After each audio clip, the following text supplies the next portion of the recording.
I don't know, but for some reason, after every single episode in this part, in part three, I don't know what it is, but I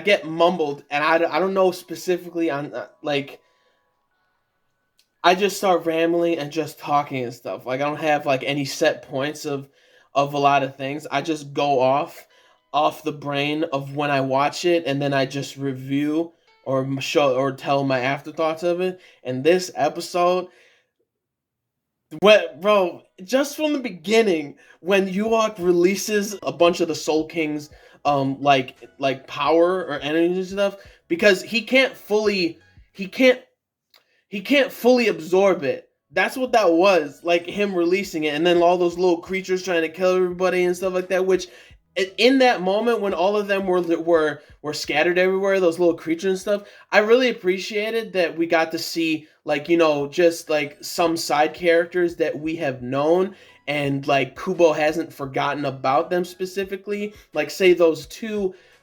characters, Soul Reapers, that were from the first episode that we got to see, that Ichigo and them saved them from all those hollows that appeared in that first episode of part one.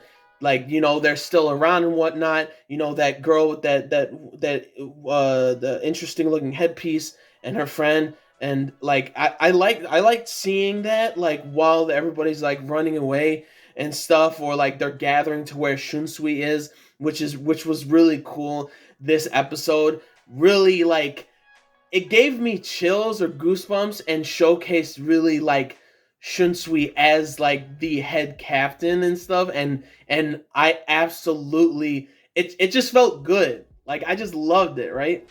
Episode part 3, episode 4, great stuff. Seeing those side characters, like those two from the first episode of part 1 and whatnot, and I think we saw them like once or twice more or something, and like seeing them and stuff, and like that girl with like the interesting headpiece is part of Ikaku's clan, like the Madarame, right? The Madarame clan, which is really cool to, like, it just see them in general again.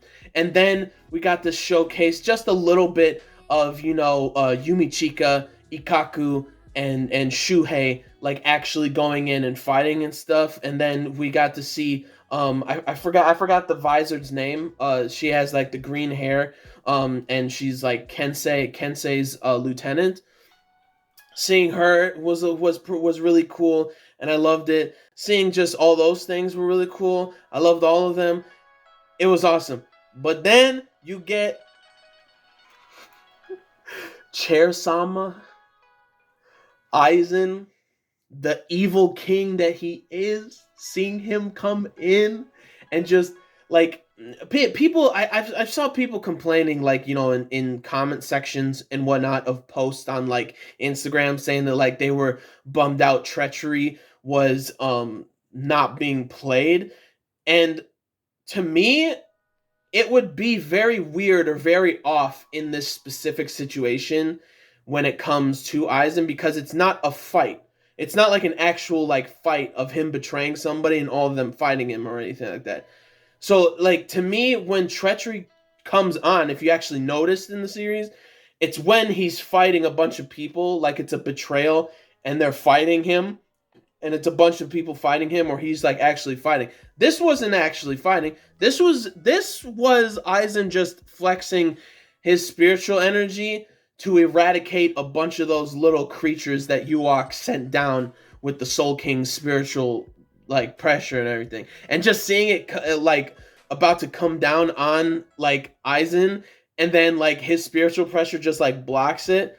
Because, like, again, like what they said, those restraints aren't to, like, restrain his spiritual pressure or to, like, cancel it out and stuff, because ultimately you can't really do that, but it's to restrain his spiritual pressure in the area, like in the and to keep it in a specific area, because we're seeing it when he goes, bro, when he I just love when the just the sound effect of, like, the electricity or whatever, and first of all, Shunsui being very snarky and very, like, a little bit of conniving to Aizen, like, the Aizen saying, like, you're you're that some sort of man, like you're like the dialogue is just so absolutely perfect. I loved everything about it, and and him about to use HADO number 90 and Shunsui noticing it, like, you know, just the sound effect of the lightning going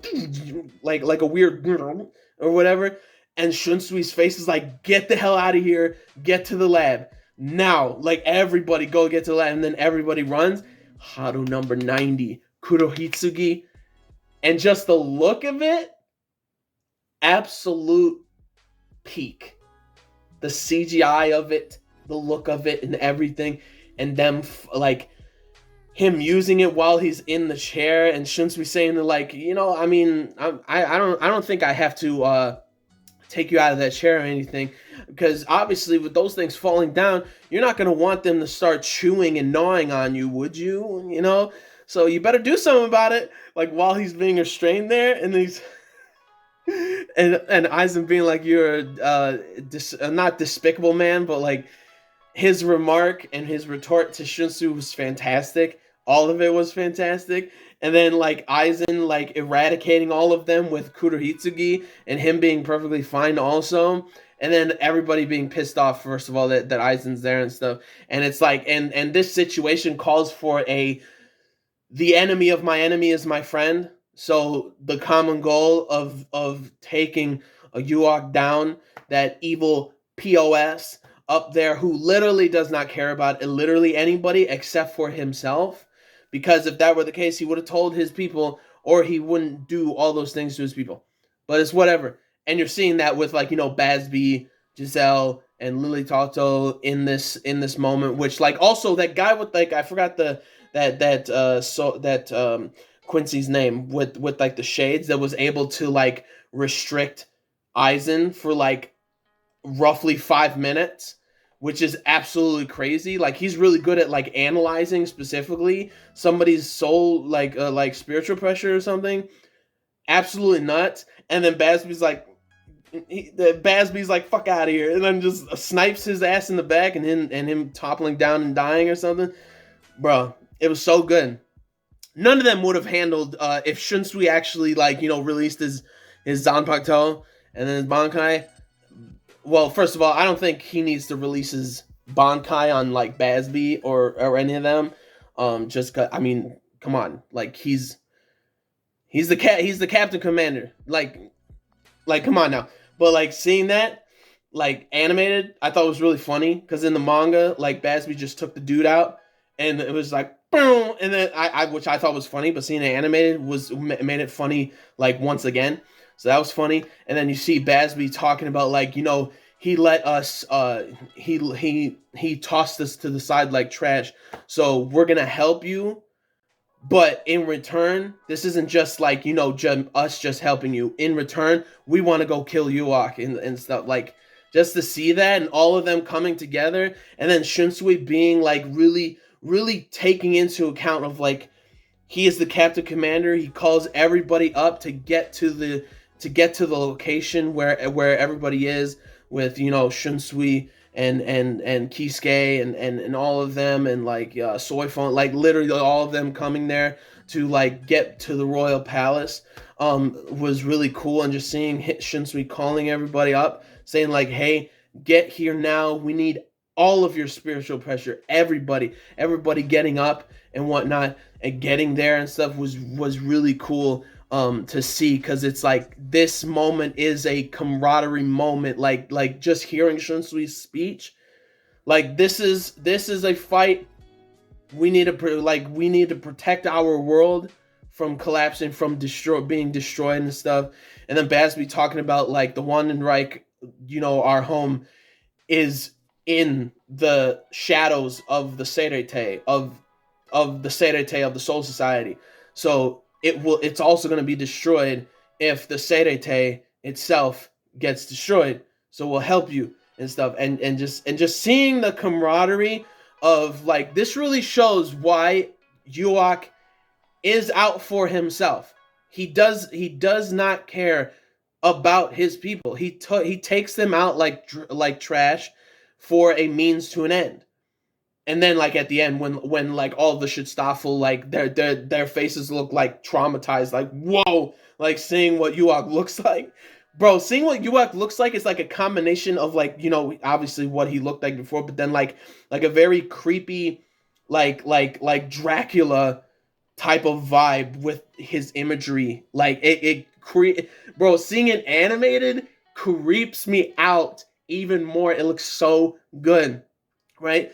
All of that was great. Seeing Aizen again, Chair Sama was just fantastic and everything, and that chair being perfectly fine, even when he uses Kurohitsugi, like he used it like covering himself, which is crazy. And then like him saying that, like, if you want the royal palace, I can take it down for you and stuff. I'm like, Aizen, we know you're OP, like straight up OP, but like, come on now. Which was actually crazy, like the way like that his spiritual pressure was being used and like swirling and launching up, like it looked so good. And then nothing happens, right?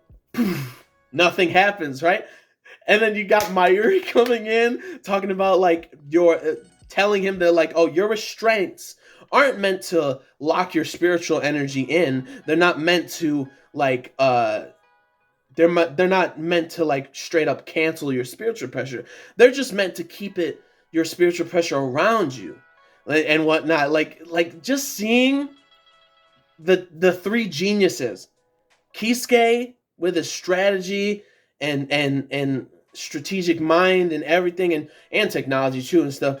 Then you got Aizen with spiritual pressure and energy and whatnot, and his genius with that. And then you got Mayuri's genius with tech and stuff. Like, they're truly the goats of genius, like, in this entire series. And like just seeing them with each other, bruh, it was so good. And Aizen saying that, like, why don't we test out your technology, my power against your technology or something. And Myra's like, nah, I don't think so. No, you're staying right there in that chair. Like, bro, it was so good seeing that. It was so good.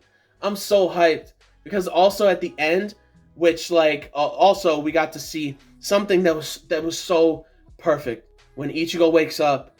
Orihime's there. Such a great Ichigo Orihime moment and everything. Like her blushing and her tearing up, like almost crying, like thank goodness you're fine. And then like like Ganju's telling everybody or telling Ichigo that like she's been healing everybody. Like she's been putting with no breaks, putting in some hard work. Cause like when she leaned on Ichigo, which beautiful. Leaned on Ichigo, she was like, I'm hungry and stuff, like hearing her stomach growl and stuff. Like, yeah, it puts a lot of strain on your body. You start to get hungry or whatever. But like just to see that was adorable, man. Like it was so good. And then you got, Yoruichi's arm being fixed perfectly fine because of Orihime and stuff. And then Yoruichi standing there like, she's looking pretty good, man. She's looking clean. And her saying to like open it up and stuff. And then you see just an image in the beginning of the episode of just some guy standing there, like behind the Gargantuan, I believe, Gargantuan or something like that, which is the gate to Hueco Mundo. And he's just standing there chilling for the whole episode. He was there for the whole episode just chilling. I don't know how long, but he was just chilling there. And then at the end, it opens up. And Grimjow's like, yo, what's going on, Kurosaki? He's like, you want to fight, dude? It was hilarious, bro. I cannot wait till next episode because that moment of Grimjow saying to like, yo, Kurosaki, like it's been a while, like Ichigo, or been a while, Kurosaki. There's another character that comes in which makes that whole scene hilarious to me. It is so funny and it's so good, and I'm ready to see that. Ready to see her coming back. I'm not going to tell you who it is, obviously. If you're anime onlys, maybe. Well, but man, it was so good seeing that. Seeing everything with Aizen was amazing. Like, I loved it. Because, like, again, like, the whole moment with Aizen, like, doing his HADO number 90, Kurohitsugi and everything without an incantation, that's how powerful it was without him being fully released with all like the seals and stuff. And Kisuke was even like, I think he's even more powerful than when he fought Ichigo back then and stuff. And then Aizen saying like how insufferable can you be Ichigo Kurosaki? And then Ichigo wakes up and everything, like everything's fine and stuff, and then like, you know, Ganju not like, some of them not knowing that like, oh, Uryu really is like against us or betrayed us and stuff. No, he has his own plans and everything, and Ichigo knows it. He obviously has to know just from like the fighting in that episode with Uryu. He knows, right? So like, again, like all this stuff was great. Everything with Ichigo and Orihime, that moment was beautiful. Even though like my most favorite moment of all time of Ichigo and Orihime was taken out of of part 2. I believe it was supposed to be in part 2 because like it was pretty comedic, and obviously Kubo, you know, is trying not to have like the series like super comedic or anything. You know, keeping it to a little bit of a limit, because we also saw a little bit of comedy in this episode with like, you know, Hiyori and the Vizards with Shinji and everything, which was really funny. And then her saying that he's bald, or talking about his bowl cut, and then Shinji looks right at Soifang, saying that like, oh, she's talking to you, and she's like, I don't have a bowl cut. How rude! Like, she's not talking to me, dude. Like, that moment was funny, and then the whole moment of like Basby looking at Renji, pointing at his eyebrows, like clearly talking about his eyebrows still, and then you got Rukia in the back being like, "What's going on here, guys? Why is this happening?" and stuff. Oh, it was so funny. And then Mayuri being surprised that Giselle's still alive from their fight and stuff, and then Giselle going like that, which I thought was funny, but it still pisses me off that Giselle survived literally at all this entire arc. It pisses me off, but the most disgusting character in the entire series. But seeing all that, like their interactions, Shunsui's big Captain Commander speech, and everybody roaring to get ready to go up there, like, and just the camaraderie of it is just fantastic and phenomenal. And then everybody coming together, even some of the Quincy's coming together with the Shinigami, because in general, again, this animosity between Quincy's and Soul Reapers would never have happened if Yuak didn't instigate anything. It literally came from Yuak instigating the animosity between them, and then instigating the blood within Quincy's to make them feel a type of like hatred towards Shinigami or Soul Reaper and stuff. But that's beside the point. This is amazing.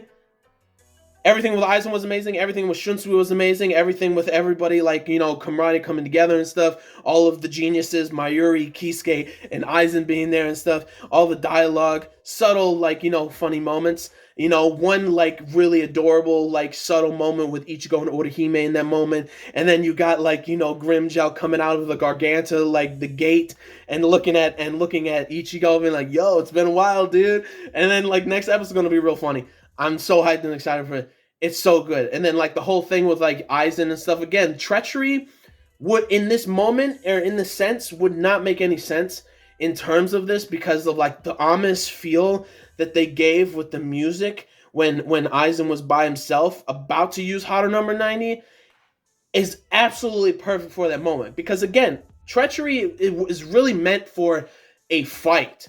That's what that soundtrack is for. Really, for a fight. Like, all the fights that Aizen has been a part of, it was there. But this wasn't a fight. This was just a specific moment of Aizen coming out and using something to, like, protect himself. Pretty much protect himself. So that was really, really awesome to see. It was really cool. And I loved, like, Mayuri being snarky with Aizen. And then, like, you know, Shunsui being snarky with Aizen. And then Aizen's just standing there trying to be a little bit of a little snarkiness. But, like, Mayuri ain't having it. Shunsui ain't having it. Like, it was really good. And I loved it. Again, the sound effects were amazing. Everything about this episode was amazing. I can't wait for next episode. So, because we're going to see another Arankar. And I'm very hyped and excited about it. Oh, okay. I think I got everything I wanted to say about Part 3, Episode 4. Which is Episode 31 of Bleach, the 1,000-Year Blood War arc. What did you guys think about the episode? Leave down your comments, your thoughts about the episode, your thoughts about what I said and everything. And then just the special moment also, real quick, with, like, Love, Lisa, and Hiyori, like all of them, like Shinsui telling, or I think Shinji, was it Shinji telling them? Was it Shinji or Shinsui saying that, like, get your like, you know, outfits ready and stuff, like Soul Reaper, like the right attire and everything. And it was just really a special moment that like to help us out and everything. Like, I loved it. I love that freaking moment. But then also, something I forgot to say, Yoruichi saying we gotta get up there without them noticing us, right? Without them noticing. You know, Yuak wasn't able to notice the Soul King's right arm, right, when it reached up, like the one thing he can't see. There's a couple of other characters that also, who are technically not like the Soul King or anything, but they have a part of themselves within them that we're gonna see next episode, and it's gonna be fire. They're coming back, full bringers. Let's go. I'm pretty positive that's the episode that's gonna happen. Hyped and excited, bro. Not just Grimmjow is coming out of that Gargantua. We'll just say that. It's gonna be good. Oh my gosh. I almost completely forgot. Like, which I don't know. I can't believe, like, I almost forgot. Like, bro, Kon coming in to save the day, bro. Letting them, like, land on him, or letting Ichigo land on him and stuff. And what was really cool that I didn't say this in the video. Before. I don't know why.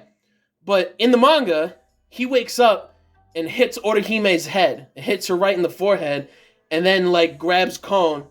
Is about to, like, you know, rip him apart or some shit. Like, that's what happened in the manga. But this time, like, they switched it up, which is literally the best thing, like, to switch up. If you're gonna switch up something or change something, I thought that this was, like, a lot more Ichigo Orihime oriented. Is that, like, he switched it from, like, Ichigo accidentally hitting Orihime in the forehead and doing that thing with Kon, to him just waking up and seeing her in front of him, and then she leans onto him because she, like, you know, she was nonstop, like, you know, healing or reverting their wounds, like Yoruichi and Ichigo, like, to heal them, and seeing and her kind of, like, embracing Ichigo and her being, like, hungry and stuff. Like, that wasn't in the manga. What was in the manga was Ichigo waking up and getting bonked, and Orihime getting bonked on the head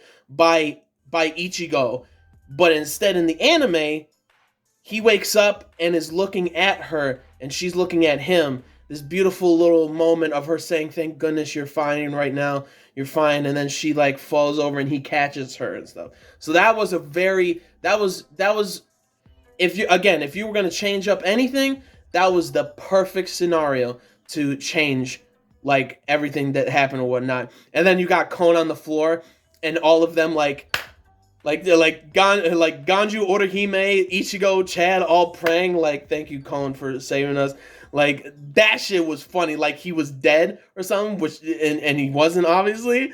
But, like, just, that was some good comedy, like, right there. Like, perfect comedy of, like, "Thank you so much for everything, Kon," like he passed away or something. So that was, like, really funny. Then Ichigo thanking him and stuff. So that was, like, a really beautiful moment that, like, that was just awesome in the episode. Loved it. But anyways, comment down below your thoughts about the episode, your thoughts about what I said. Like the video if you liked the episode or anything I had to say. Subscribe to the channel for more reviews, vlogs, unboxings, live reactions, discussion videos, and things like that. So gentlemen, stay classy, ladies, stay sassy, but most important, everybody, you gotta stay a little nasty, alright? So peace and love, and I'll see y'all later with the next video. Peace out, may the force be with you always. Latom, Bankai, Ichigo, it's all good. It's so good. The episode was so well choreographed, like, directing, cinematography of it, like, everything was peak and beautiful. Movie quality, cinema quality stuff. Oh, it was so good. Can't wait for next episode, next weekend. Peace out, and I'll see you guys later with the next peak Bleach 1000 Blood War episode. Greatness. Peace out, and I'll see you later.